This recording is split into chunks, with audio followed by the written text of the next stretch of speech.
Welcome to Becoming is Messy, where we dive deep into the journey of survival, transformation, and everything in between. I'm your host, Meghann Dawson, here to share the honest, unfiltered stories behind my own process of becoming. Life isn't a pretty and perfect straight line, and neither is becoming the person we're meant to be. Here, we embrace the ups, the downs, and all the beautiful, chaotic, messy moments that shape who we are. Whether you're in the thick of change or reflecting on past transformations, this space is for real conversations about what it means to grow, stumble, and rise again. So get comfy, settle in, and let's get messy. Welcome back to Becoming is Messy, the podcast where we normalize the twists, turns, and unexpected detours that shape who we are becoming. Today's conversation is one I'm deeply excited about because it sits right at the intersection of courage, vulnerability, and the power of saying the thing, even when you're not sure how it will land. We're talking about estrangement, reconciliation, and what happens when you choose honesty over avoidance. Not to control the outcome, but simply to live fully aligned with yourself. This episode is a beautiful reminder that becoming yourself doesn't always mean moving forward. Sometimes it means looking back. This episode sits right in line with the P in our Imperfect level up framework. Pass it on. Pass it on isn't about teaching lessons from a pedestal. It's about sharing what you've learned while you're still learning. It's about choosing courage so someone else feels less alone. I am so honored to welcome today's guest, Amy Weinland Daughters. Her story models what it looks like to pass on truth, vulnerability, and repair, even when the outcome is uncertain. Amy is a keynote speaker, consultant, and the best-selling author of You Cannot Mess This Up, Dear Dana, and The Lost Art of Connecting. Her work explores family estrangement, reconciliation, and the transformative power of reaching out. What I love most about Amy's work is that it doesn't promise tidy endings. It honors the bravery of trying, the healing that happens in the attempt, and the freedom that comes from showing up as your whole self. Amy, welcome to Becoming is Messy. Well, thank you, Meghann. And that may be the best and most thought-provoking intro I've ever gotten. So I appreciate that. Marinate for a second. Oh, thank you so much. You. That means a lot to me. I will send that to you so you'll have it in written word and be able to also use it yourself if you would ever like to. Thank you. You're welcome. Well, I am excited to have this conversation. This is actually the first interview I'm doing in the new year, so it feels great to start with such a great topic. For our listeners, help us set the stage and share a little bit about your current season. What's happening in your world right now? Right. Well, I did not come into writing as a profession on purpose. Yeah. But I am working on a third book, and I'm also continuing to explore the power of handwritten letters and notes. It's something I cannot get away from, and not that I would want to, but I find that every season I find the best version of myself. And I think especially in our divisive culture that we all grapple with as human beings with a heart, it's really given me something to do that's so hopeful on a daily basis that I think it's kept me grounded and centered. And it may be the best gift I ever got that I didn't ask for or think I needed. Wow, that is powerful. And I love the idea. I hope that for all of us that we continue to get to meet the best version of ourselves. Like, what a great philosophy and thing to experience. How cool is that? So now walk us back to some of the prior versions of yourself. Every becoming story has its own messy path. What were some of the twists and turns that have led you to where you are today? Right. And, it's funny in listening to your work and then listening to, just thinking about your intro, both my books have something to do with revisiting something in the past. Yeah. And maybe not intending to take.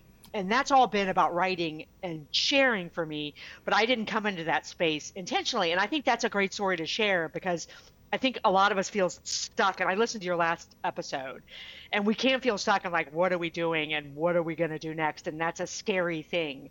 And so I share my story with that in mind. I have a business degree, and I was in the purchasing world for, I don't know, 15, 20 years. And then my husband's job was like, why don't y'all we have an opportunity in the United Kingdom.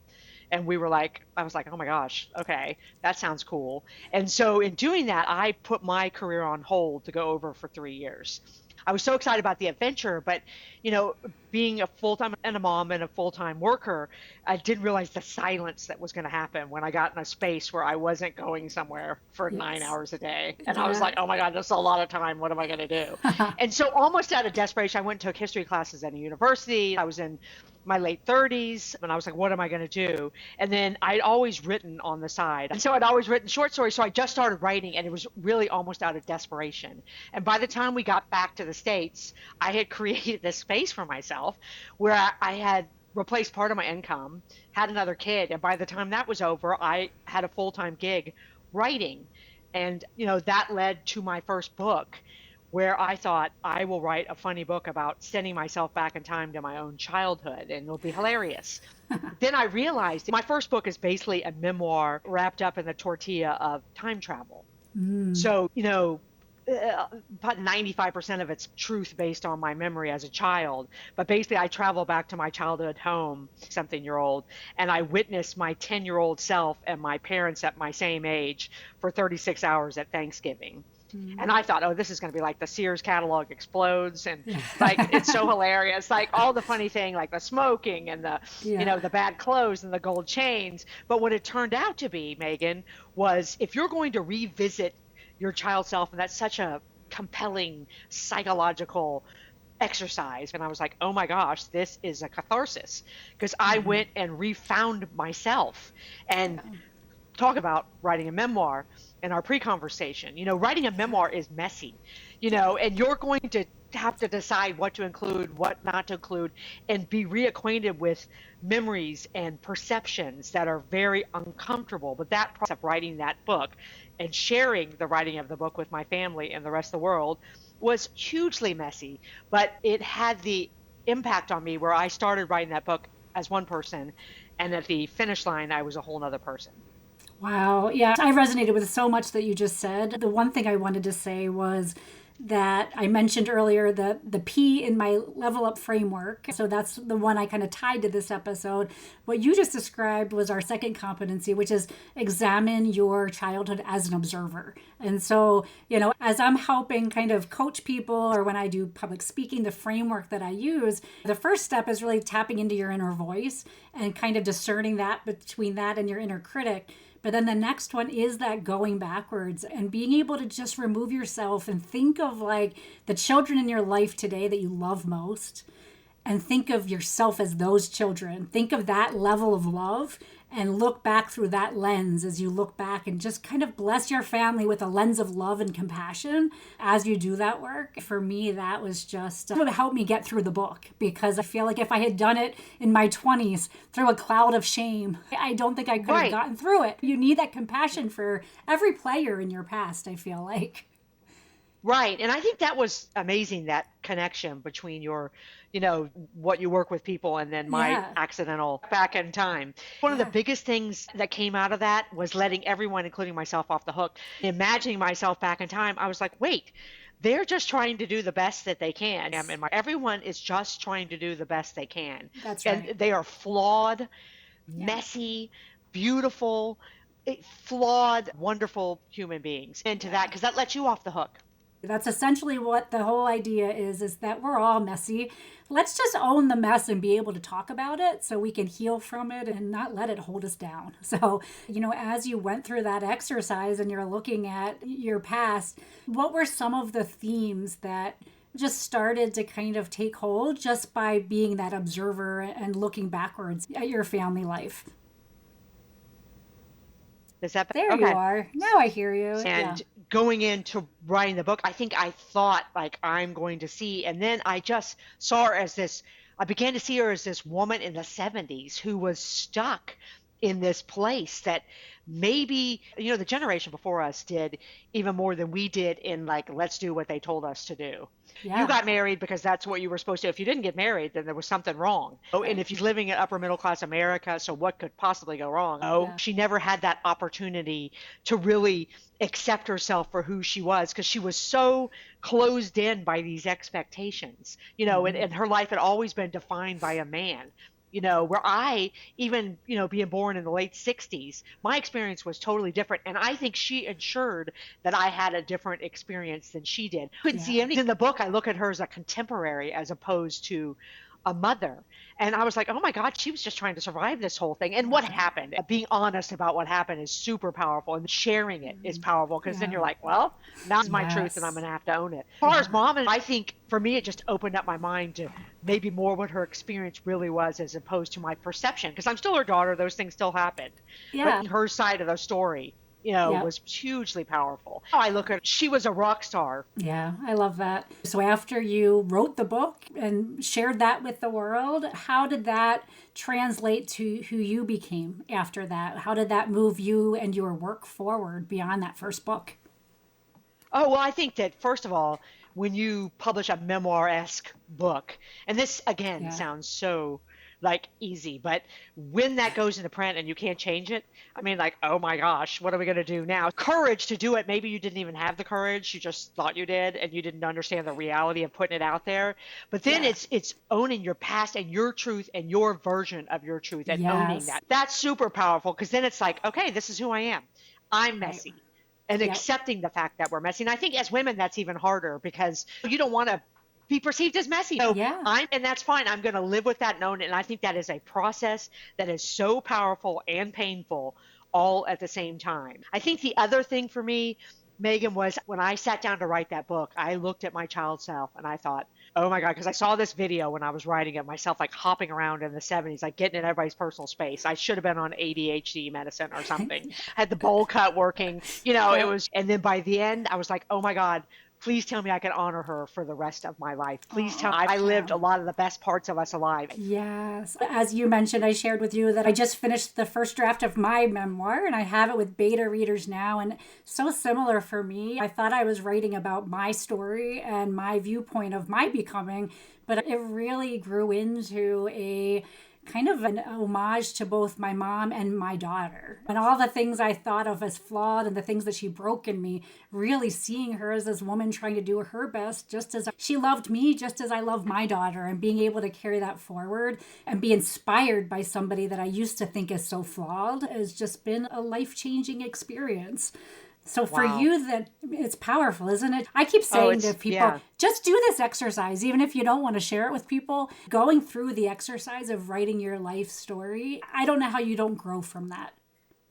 Right. Probably the biggest surprise of that first book is that I've had so many readers tell me, and it's just an obvious thing to do when you think about that storyline. You will immediately put yourself in, you will immediately look back at your own childhood. My Yeah, son, yeah, and it's been such a cathartic exercise for so many. And the yeah, book is very funny. yeah. So it's a good mix of Good. those things. And I'm not touting my own work. I'm saying I didn't understand that I was going to connect the reader with a process that might be a very helpful tool. That I am Yes. so proud, Yes. humbled and proud. Yes, yeah. I shared with you, I can't wait to read your work. And what you're describing to me doesn't sound like touting your work at all. It just sounds so relatable. Like to me, what you're describing is just putting to paper the human experience. And I think that that is so powerful, especially in this moment in time. I certainly want to hear about your letter writing. So maybe we'll shift to hearing more about that. But I think that your style of writing and putting these words out in the world. I keep thinking that where we're at in the moment in time is that we just need to get back to the basics of humanity and see people Right. as humans. And I feel like your work is doing that. So that's what when I read about your story, that's kind of what I took from your work is just the mix of humor and imperfection and flaws and growth. And it's just, to me, it's very human. So talk to us a little bit about your next book, dear Dana. That's my Yeah, second book. And yeah. that was a story that just happened to me. And I like to tell people I was minding my own business because I did. It was a non-intentional journey. But basically I was minding my own business. I was on Facebook one day and I worked at this summer camp like decades ago in the late 80s. I had a friend there. Her name was Dana, and we were both loud and thought we were funny. We spent 6 weeks together. And you know how you have a friend or a acquaintance that comes into your life very briefly, and then you just remember them every once in a while. Their name just pops back. Whatever happened to Dana? No contact for 35 years. Then I'm on Facebook, and it was very innocent. I was like, oh, Dana. I look her up. There she is. I look through her life, and I realized she's overachieved in children. She has 5 children, 4 girls. The youngest is the only boy, and he is battling cancer. He's at St. Jude in Memphis, so that means it's serious. So immediately, as a human being, as a mom, I became interested in their story and following along with it. Then he goes into remission, and then the cancer comes back. She's very honest, and she does this, and it was really kind of mesmerizing. So I sit down at my desk the next morning. It's literally like a lightning bolt hit me in the head. And I'm like, you know what I'm going to do? I'm going to start writing them handwritten notes and send them to the Ronald McDonald House. I still had not had any direct contact with her, and I didn't even hit like or comment on her post because I felt like that was disingenuous. Yep. I mean, what does that mean? Yes, You know, yes. and so I didn't even do that. I had never met the kid, and I hadn't written anyone a handwritten note in decades. Yes. You know, and the story's also a great testament to how, like you were talking about shifting gears in life sometimes, that I just took a chance on this idea I had, and it just blew up to be like the biggest thing in my life. I had no idea all the rest of what was going to happen blindly for 10 to 14 weeks, saying, I'm thinking of you, I'm praying for you, whatever you'd say in that card to the kid and Dana. And so you could see her post start to shift in these months, you know, or couple months. And I was like, oh, this isn't good. Passes away at 15 years old. And there's no good words for that. No. And, you know, solid sure it had nothing to do with me. Because I was like, I just wrote her all these words of support. Right. But I don't know where she lives, really. So why don't you look up her husband's address? Because he's an attorney. And so I just started sending the weekly letters there because I can't stop myself. Wow. And so I write her knowing that I'm crazy the whole time. Yeah, then the letters get longer and longer. Oh my God. Well, then I just start talking about my life because I Yeah. don't have anything else to say. And I don't know what to say about grief. So I don't really get into that. I'm just like, this is horrible. And then magically, after about 5 months, and I really got to the point where I was like, I can't write her anymore because it's not doing any good. You know, clearly. Not because she hadn't responded to me, but what good can this really do? She's lost her son. But then she starts writing me back. Oh. And so this kicks off like 2 years of us just exclusively writing each other, changing words to the U.S. mail. And it created this space between the two of us where we could say whatever. We didn't feel like we had to respond to anything specific. And then we started trusting each other. And it was so beautiful because we would say stuff like, you know, I've never really told anybody this before, but I know I can tell you. And she would share about her grief because I was safe. You know, and the best part, Meghann, is I had no idea how she voted. I didn't know how she stood on any issue because here was my friend from 35 years ago who lost her son, and that was the entire focus. And it was so transformative that I was like, you know what? If all this good, like the lens of my eyes and my heart changed from this one girl from Louisiana, what about the other hundreds of people that I supposedly know on this list of Facebook friends? And I was like, okay, let's really take it up another level. I was like, I think I can try to write all these people a handwritten letter. And I didn't really think I was going to finish. I thought it was a good social experiment. But once I got to about letter 30, I was like, this is going to be the most important thing I've ever done in my life. I started to see it. And so it took me 18 months, and I wrote almost 600 handwritten letters. And it blew up my life to the point now that I prance around and speak about handwritten notes. And it's important not to get stuck on the word letter, because this can be done in 2 sentences. And the amount of hope and moving the needle on people being seen and valued, and the amount of caring about how someone voted or how somebody does or doesn't believe just completely dissipated in light of real human connection. What I love about your comment that it could just be the 1 or 2 sentences, that, you know, when you say letter, it doesn't have to be this daunting, especially for the first reach out. To me, it's such a beautiful invitation to somebody else to then give back what they're wanting or needing to give back in that moment. And it doesn't require a response. It's an invitation for them to do what they need with the moment. Right. That's beautiful because it's non-intrusive. Not in your hand where they know you have no idea. And so you're just giving them a gift of hope. And the other thing about it that's so compelling is so necessary. And what we do, you and I would not be having this lovely connection without instantaneous communication. Yeah. But there's something that doesn't work like in our humanness, that doesn't resonate correctly. But what a letter or a note does, especially if it's been mailed, there's this moment that people have at the mailbox. And I call it the magic at the mailbox. Here's what happened if you and I went to high school together and you just randomly send me a note that says something sincere but brief, specific. That's the best Yes. practice. Go to my mailbox before I've even opened it. What do we see in our mailboxes? We all see the same thing. Oh, bills and junk mail. Lots of And yeah, junk. as an Yeah. adult, it's And they nothing good. no, and they even try to make it look handwritten so you'll get Yes, those make me the most right. mad. But I go to my mailbox, Meghann, in high school, Yes. and in my hand held Yeah. her hand. And then Yeah. I'm like, oh God, immediately people connect the dots. I have so much experience with this. So I'm holding it in my hand and I'm like, oh my gosh, Meghann had to get paper and a pen. She had to get a card. She had to get an envelope. She had to get a stamp. Then she had to drive across town and mail it. That's how much I matter to another human being. Mm. Boom. And in this world of isolation, that Yeah. the number one response I got from those 600 letters was this: I will save your letter or note in a special place for the rest of my life. Oh, And that's wow.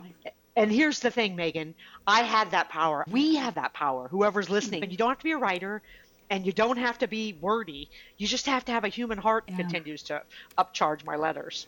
Yes. And I think the other takeaway that I hear in your story is how much you are following that little inner voice inside on what action you're going to take. Like maybe when you wrote that first letter to Dana, it kind of felt like it didn't make sense almost to you, but you were getting this calling to do it. Yeah. And so I think for our listeners too, whether it's them writing a letter or just trying to think of what does your gut say you should do right now next, and you don't have to solve the bigger, like I think I keep coming back to that with your story, that those little seeds you're planting, looking back at your past for the first book, sending the first letter for Dana, your life's purpose builds from those little actions that you take. Right. And I think that is so powerful. And I think it's more powerful than the note writing.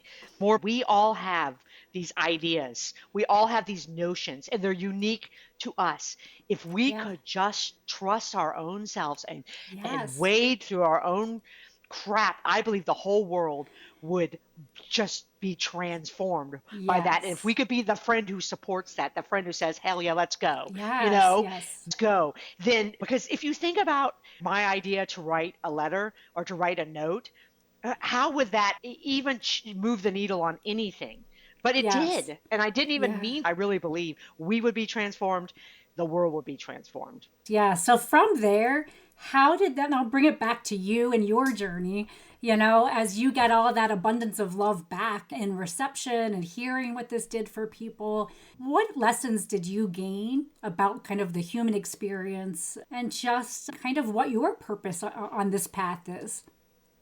Right. And it was life changing because there were so many lessons in it, from such powerful things that it's never too late to reach out to another human being and tell them you care. Yeah. I found out that one friend from high school was in the towers on 911. Mm. And so I'm writing these letters 20 years after 911. One of the great things about this whole project was I had to sit down and look at everyone individually. And so I found out these people were rock stars. Yeah. Rock stars Yes. who had experienced trauma and who experienced things that I didn't know about. But this girl in particular, I was like, I cannot seriously say, I'm sorry you went through that. But you know what? I can. And it doesn't Mm. matter that it was 20 years. She wrote me back that it meant so much to her that someone from high school. So it is never, ever too Yes. late to tell someone that you care about them, that you apologize for something you messed up, that you're congratulating them, that you're sorry for something that they went through that you didn't know about. A lot of the intel I got from my light stalking was stuff Yeah. I just didn't know about. Yeah. Facebook doesn't present people as individuals. And Right. taking that 15 minutes to go look, I'm like, let's say I would have looked at your profile. Let's say we Yeah. went to high school Yeah. and then I went on your website. Oh my God, she is making a difference. She's experienced trauma all the way from babyhood to now that I knew nothing about. But look at what you've done. You are transforming people through your work. Yeah. Hey, Amy, that's not going to define your life. You're going to have Mm. better relationships. So you did what you do now, but you did it in high school. Only none of us realized that that's what was going on. And so the best part of the whole letter is I'm like, hey, Meghann, thank you. You Yeah. made it me. So think about what it would feel like to write it.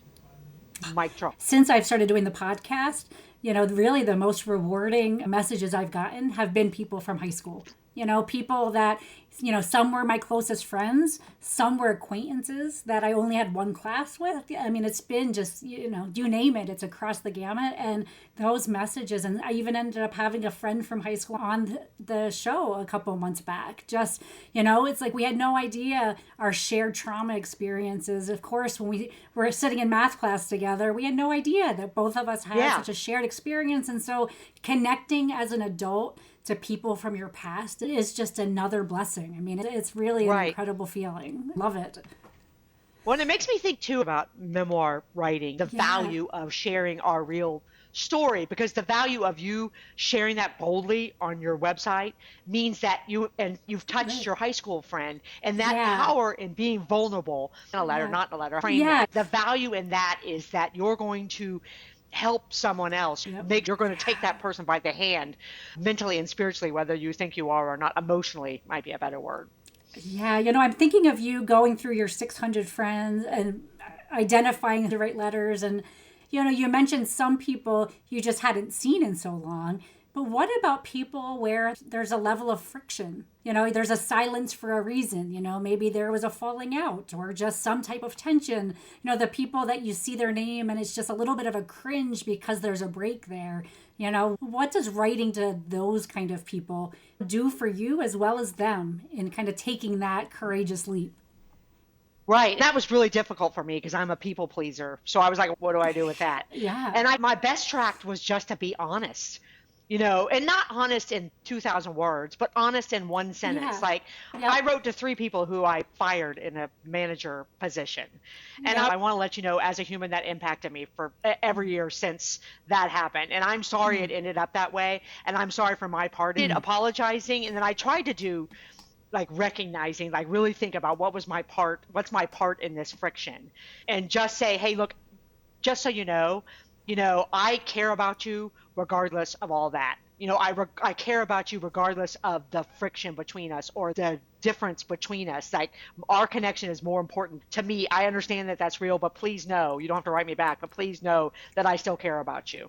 And I think that that's such a powerful thing. I wrote to one girl from high school who I knew we were opposites on like everything, religion, politics, and everything. And in that letter, I was like, and she was one of those people who presented her case well, though. And I was like, I just want you to know, I think you're brave because of the suburban box we grew up in. And I didn't agree with every one of your posts. So I was honest about that. But I do respect you for putting yourself out there. And I want you to know that us staying connected is how I think change really happens. Because I feel like you listen to me, I listen to you. And the bottom line is we care about each other. Good, we have this connection despite our really big differences. Wow, that's beautiful. What about maybe if that didn't land that way? Thinking of when reconciliation doesn't work and the other person isn't ready to feel positive about hearing from you. What are your thoughts on how do you navigate that, and what should your takeaway be when things don't end up how you maybe hoped they would? Well, I think that's just, and one big lesson was in human relating, it's messy. Like human relating not going to all work out. I was pretty lucky in that I only got a couple responses. I don't think I wasn't attacked, but I do think there are people who did not like it. They just did not tell me. Reach out a negative, didn't land, right words for it. It didn't land, but I only had a couple instances where people reached out and notified me that it didn't land because the act of the letter, because I think the tactile meaning that they got something probably overrode. And I tried not to be like, there wasn't any conflict oriented language because that wasn't the tone of the project. And I didn't try to use it to resolve anything, but my response rate was like close to 70%. And I guarantee you some of those 30% it didn't receive it. It's fine because that's, of course. And I had people say stuff to me in response that surprised me. So like there was a girl who I worked at summer camp with, and she was beautiful and had all her junk together, and I did not. She was like, I always thought you didn't like me. And I was intimidated by her. And it's amazing because her honesty really helped me see myself differently. Yes. Oh, that's huge. Yeah. I'm thinking of when my husband and I first got married. We are both blended families, so we had first marriages. In those early days of tension and stuff, we got to a point where we both agreed that if we have a message that is in our heart to be said, we're going to share it with the other parent regardless of what their reaction is. You follow your heart and your heart and your truth, and the outcome is kind of none of your business. It's like it's like you put the good out in the world that you believe in, and not everybody's gonna buy what you're selling, and that doesn't mean you shouldn't put your heart out there. Well, and see, that's such a powerful lesson, I think. Yes, in relating and marriage and close relationships, but also just generally in your truth is putting it out there. Yeah. Yeah. That's part of the transaction that we Yeah. can control. Are we going to sacrifice the direct goodness that's going to come from That's putting right. it out there because we're Yeah. scared, and we're all scared to differing degrees? I think Yeah. some of us are bolder and less scared. We shouldn't. I think the one for me that was the hardest trying to think through was I was estranged from the father that raised me, and he ended up passing away a few years back. And so that estrangement we never healed. And was just curious of your perspective on estrangement and boundaries. How do you kind of honor the boundaries to protect yourself while also maybe having the courage to break through that silence? Do you have any thoughts on that? Yeah, I think just from the approach of note and letter writing, because that's Yeah. I'm so glad because obviously people have passed away who Yeah, of got course. letters. And I'm so Yes. glad, but I think it's super important where boundaries are concerned to not say something in a letter or in any context that you don't really mean. And that's one major takeaway from this project, Mm-hmm. because as a people pleaser, and someone who likes to write, I mean, it was easy to say flowery things, but I realized when you say things like that 600 times, you have to mean what you say Yes. with love and grace, tied into that. But to keep boundaries and not say stuff that you don't truly believe, just to make the Yeah. other person feel good, but to Yeah. stay true to the truth and to still navigate in love while staying in the truth, Yep. and then Yep. maybe choosing not to do that if Yeah. that's not a healthy decision for you to make. And there Yeah. are people ask me all the time, were there people you didn't write to? Yes. Mm-hmm. Yes, because I didn't feel comfortable. The goal Yep. was to write everyone, but I Yeah. didn't feel like it was a healthy thing for me. And that's back to your example of relationship or a thing that wasn't healthy for you personally, that wasn't Yeah. going to gain anything. Yeah, but I do feel good for my relationship with my dad. I did physically keep that boundary intact. He consistently sent a birthday card to myself and my daughter every single year. Got birthday cards. I would say thank you for those in a message to him. And then eventually I did send him a written message just saying, that I do forgive him, that I knew he was imperfect, that I do love him from afar. It's just having him in our life wasn't a positive thing. It did feel good to at least speak my truth and get those said to him, while also saying I wished he would have taken accountability over the years, but I knew he couldn't. So it's just putting it to rest in a loving way was what worked for me. Well, that example says so much about boundaries, about being true to yourself, but Yeah. also acknowledging that he only had control over what he had control. Still Yeah. got to say those things. Yeah. And I think saying them, especially with the handwritten word, the Yes. Journal of Psychology and Psychiatry did this study, and they said that when you handwrite, even if you're just journaling, not directing the other Yeah. person, you're not directing it towards another person specifically, there's a 20% increase in emotional clarity and a 20% decrease in stress just Mm, by writing as writing it. opposed to typing. And Yeah. so, I'm sure it was cathartic to have written that, wrote it in. Yep. So these next questions are part of a segment I call Rapid Reel, just a few little lighter, get to know you kind of questions. And the first one is a favorite book of somebody else's that impacted your journey. Oh, I have so many favorite books. I like history, and she writes Yes. about history, but she wrote, Mm. and it's such a powerful testament. It's women in another, like the World War II setting, but and then Yeah. she wrote another one about Vietnam, but it's so powerful, the context of women, like talking about my mother, how in different eras we forget how they struggled, but the gifts we have as women doing something outside of, one was a spy and one was a nurse in Vietnam, but the power in continuing to push and to decide that this is the idea in our head, this is what we're going to do no matter what. Yes. So inspiring, especially when you see it in real time. Read like nonfiction. Yeah. Is there a letter that stands out that you are most proud to have sent? Oh boy, that's that's really tough. And when I wrote the book, I went and reread all the letters that I received, and I had photocopied the ones I wrote because I realized from writing Dana for 2 years that I wasn't going to remember what I said. I didn't intend to write a book. I got about 75% through the project, and I realized that it was a story worth sharing. But in rereading those letters, really, I mean, as an individual, I think the people, especially like aunts and uncles who I'm close to, sister-in-laws, that those things we never say. My husband's brother's wife. When you get married, you don't realize that these people are going to be all up in your business for the long term. No one told us that our people were going to look like those people. The things, true. But I wrote her.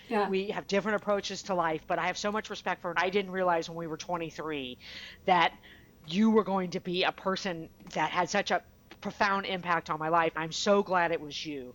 Like, we're not going to I can count on you. My kids can count on you. I can sit next to you in a total storm of like drama, and I can count on you to have not just my back, but you're a solid. Like, we married into this thing, but thank you. And I know like, we're not close that way. She was like, I cried like a little girl when I read it. I'm so proud and it's just such a great opportunity to say the things, because I went from thinking I don't know what I'm going to say to being like, oh my God, I have so much to say. Do you have any routines or things to ground you? Do you have any either morning rituals or things before bedtime to help you stay connected to your intuition? Right.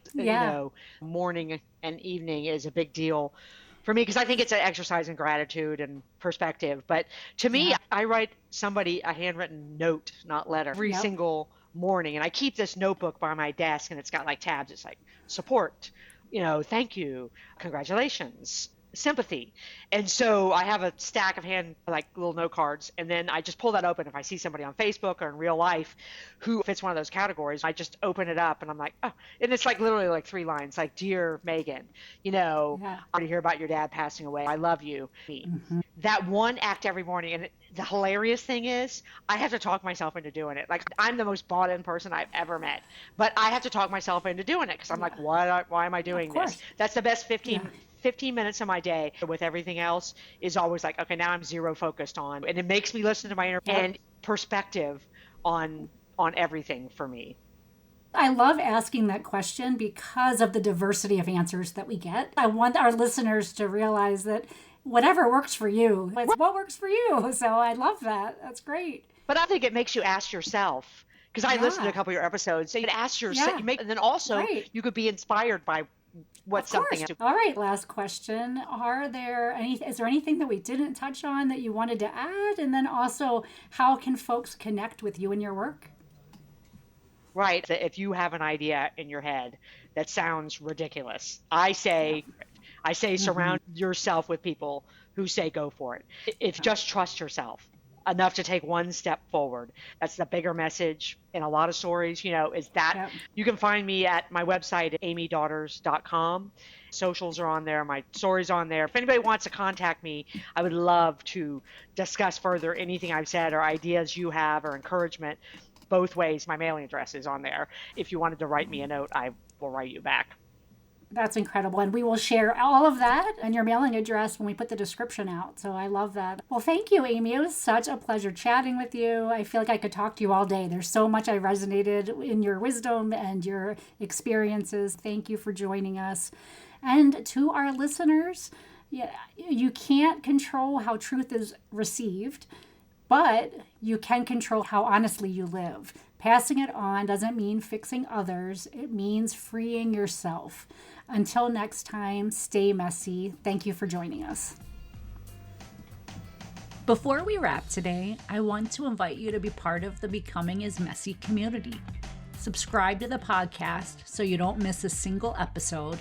And if there's anything that resonates with you, please leave a review. Your feedback means the world to me, and it helps other people find this community.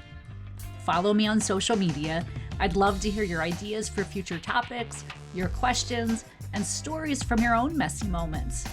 And if you're feeling inspired, check out the Becoming is Messy shop, where you can grab a mug, a t-shirt, or something else that reminds you to embrace your messy magic every single day.